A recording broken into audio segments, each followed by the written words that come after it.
गुलाम वो कब्रिस्तान जाता है और आशिक अली के जिस्म को अपने हाथों से दफन करता है।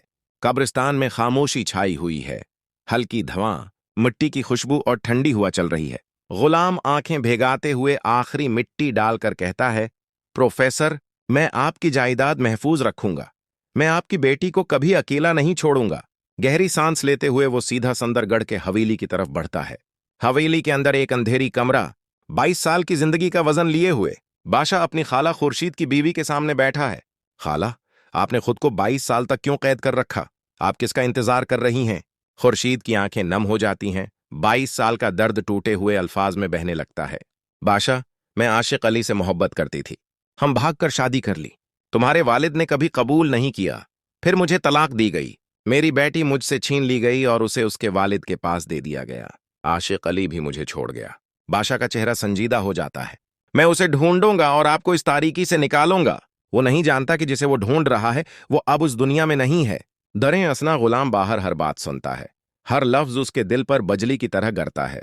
वो जान जाता है कि खुर्शीद की बीवी दरअसल आशिक अली की बीवी और संदरी की मां है। गुलाम के चेहरे पर हैरत और दर्द दोनों एक साथ अभर आते हैं। बादशाह कमरे से बाहर निकलता है। उसकी आंखों में एक नई आग है। मैं वो लड़की भी ढूंढूंगा और आशिक अली को भी। वो कहता है, फूफू को इस कैद से आजाद करवाना होगा। कुछ देर बाद गुलाम खामोशी से खुर्शीद के कमरे में दाखिल होता है। खुर्शीद पूछती है, आप यहां क्यों आए हैं? गुलाम आहिस्ता आहिस्ता जवाब देता है, मैडम, मुझे सच बताना है। आपकी बेटी सुंदरी मेरे क्वार्टर में रहती है और आशिक अली वफात पा चुके हैं। खुर्शीद की सांस रक जाती है, जैसे जमीन उसके पैरों तले सरक गई हो। वो कर्सी पकड़कर गिरने से बचती है। नहीं, ये झूठ है। आशिक अली मुझे छोड़ नहीं सकते। आंखों से आंसू बहने लगते हैं। फिर वो गुलाम का हाथ पकड़ती है। मैं अपनी बेटी से मिलना चाहती हूं। अब 22 साल बाद खुर्शीद पहली बार अपने कमरे से बाहर आती है। उसके कदम हवेली में गूंजते हैं। साहेब जान और झंदाद दोनों हैरान रह जाते हैं। वो समझ जाते हैं कि गुलाम ने सच बताया है। खुर्शीद गुलाम के क्वार्टर की तरफ दौड़ती है। संदर्री फर्श पर बैठी है। अपने वालिद आशिक अली की तस्वीर अपने दिल में थामे रोती है। दरवाजा खुलता है और खुर्शीद की नजर तस्वीर पर पड़ती है।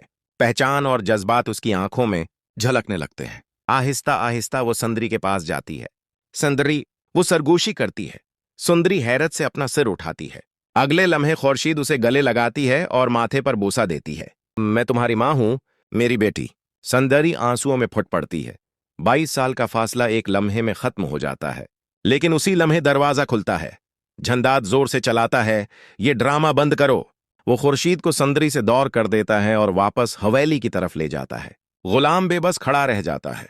कुछ देर बाद बादशाह जान लेता है कि आशिक अली वफात पा चुके हैं और वो लड़की जिसे वो ढूंढ रहा था उसकी खाला की बेटी सुंदरी है। उसके चेहरे पर सदमा, दर्द और जज्बात की आग भड़क उठती है।